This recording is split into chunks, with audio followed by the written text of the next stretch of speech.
Hey there, welcome to the channel. So today we got cat cam in action. That's my cat, Clyde. All right.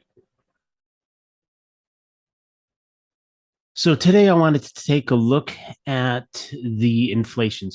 We had the CPI reported this week, and it kind of came out, and the market sold off and everything. And really, the issue here is that the core inflation.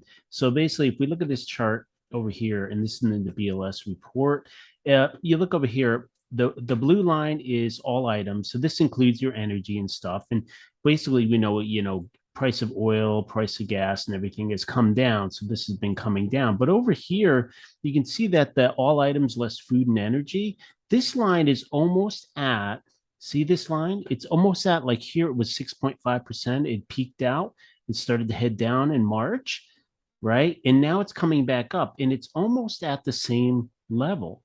So that's where kind of things are becoming a problem. Now, the issue is that we're really almost back to that level. And so what's happening here, this I think is why there's the concern that the Fed is going to do something else, because what you have is, when you have an index like this and it goes and it comes off, but then it turns around, starts coming off, and you think you're okay, you're beyond it, but then you start coming back up to the old high and you look like you're going to break out and start going up, then that is a really big problem. And I think that's what's going on with the Fed, and why everyone's kind of really concerned about it. And because it's it's like what's happening is the inflation is becoming sticky. That's what it means. So if we look over here and we look at the month over month changes here, you can see some stuff that in August, you can see that, like, look at these guys over here, you know? So this is your energy, right? So your energy and really came off. You're talking in 1 month, it came off 5%, 10%, 10% for the gasoline, fuel oil, and stuff. But one of the interesting things is energy services kind of remained high at 2.1% positive. Electricity was up 1.5%.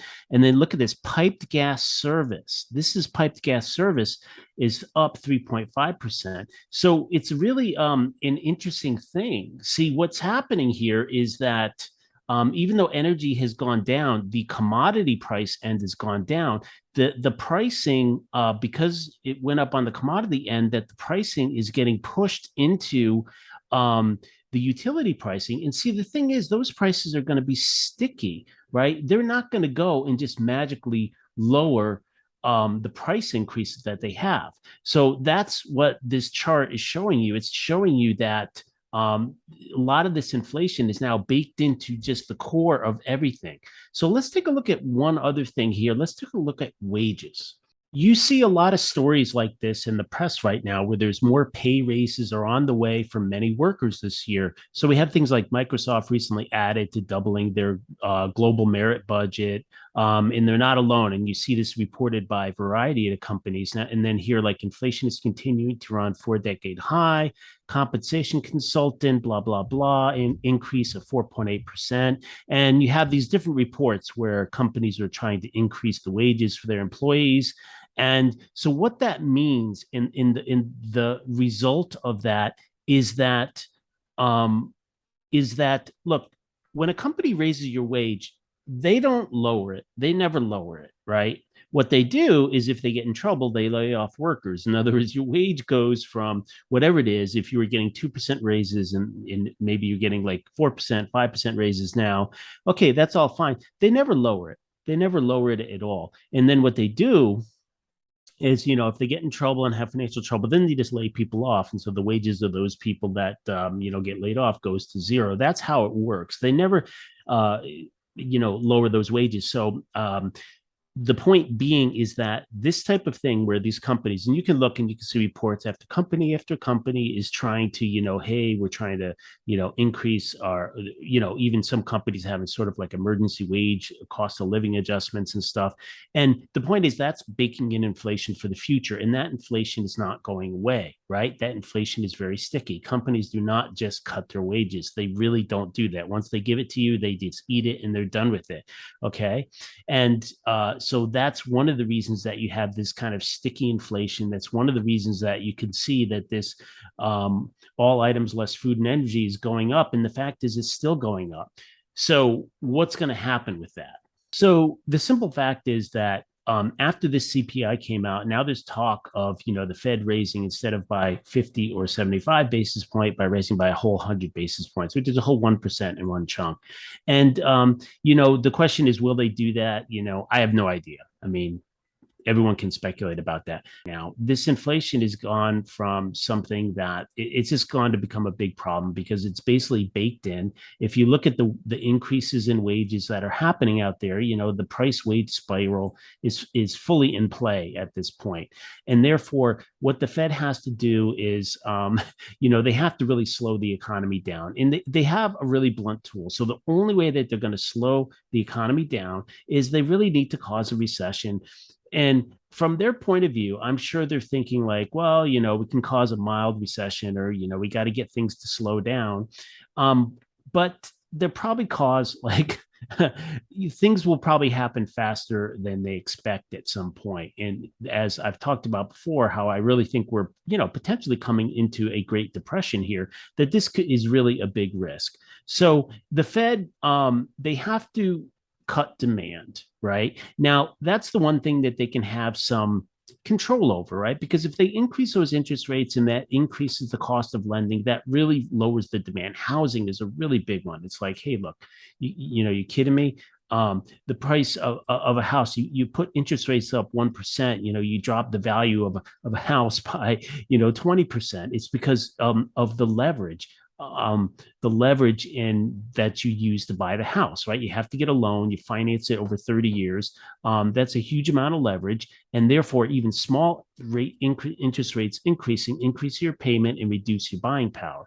Now, the pricing of the housing doesn't just immediately go down. However, it does reduce your buying power and it does reduce your ability to go and buy more house, or it on the margin, what it does is it takes buyers out. So basically, if you had someone that at a 4% interest rate could buy that house at 6%, they can't, and so that buyer just goes away.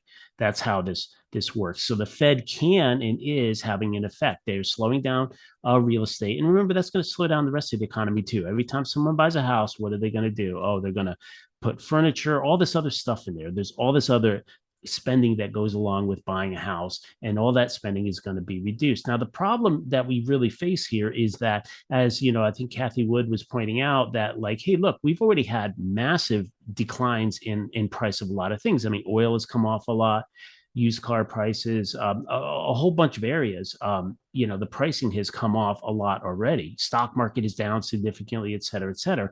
And the problem is that you would think that that would bake in, basically deflation is baked in already based on the price decreases that you have. But, and this is where we get into the issue, is the Fed making a mistake? Are they, looking in the rear view mirror when they should be looking in the forward mirror?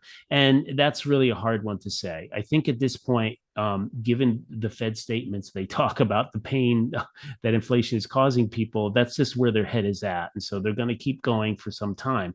And the risk then is they're going to go to a point where they break something. And this is really where the real risk is, because all this stuff going on with Russia in Ukraine and all the sanctions that have been instituted, right? So we have all these sanctions on Russian energy, and in the end of the day, it's like, look, we outsourced Europe, like all of Europe outsourced energy production to Russia. And now that you want to sanction them, well, okay, it's a huge problem. You can't just replace that energy easily. It's not really even possible to just replace that energy. So consequences, this is one of the areas as we get into the winter and the demand shoots up. This is where, like, on top of what the Fed is doing, I wonder if the Fed is even paying attention to that. Do they even paying attention to the fact that, like, Germany's going to have to deindustrialize? Germany's going into a depression because they don't have enough natural gas.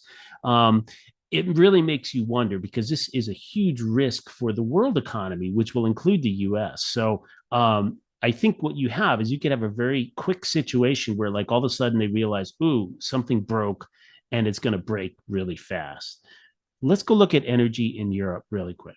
Okay, so we can look at this website, and this tracks the European natural gas inventories. And this is a typical chart that you see where basically into the fall, summer, you're basically building up energy levels. And then as you get into the winter, you get into that November, December timeframe, into the winter, January, February, March, the levels drop off. But one important thing to note over here, also note they have the Nord Stream 1 pipeline volumes are zero over here. So that's pretty important. Uh, but the other thing to note is that in the green line, here's the 5-year average. So if you notice here, the blue line is the current storage. So they are getting above their 5-year average now. So what they're doing here is they're saying storage injection for date September 15th plus 9.6 BCF, billion cubic feet, and 5-year average is 7.6, so 2.0 BCF bearish. Now, what that means is they're talking from a trading point of view. In other words, you can see that they're injecting more gas than they have in the 5-year average. So that's all good. Somehow they are doing that, right? So they are still putting gas in at a rate that's higher. But the problem is, without the Nord Stream 1 gas, at some point when it does get cold and it starts turning, I have a feeling what's going to happen is that you're going to watch this blue line, this current storage, just drop off, because the issue that you have, right? The issue that you have is this in a normal year, somewhere, September, November, you start losing that level, those levels come off, but you still have the gas imports coming in. That didn't change. This is just that demand drives up because of the cold. And for energy purposes, heating purposes, you use natural gas. Well, we're going to have the supply is cut off. Nord Stream is cut off. There is not enough LNG to replace it. So my expectation is that we should see this drop off much more rapidly than in past years. And we'll see if that happens or not.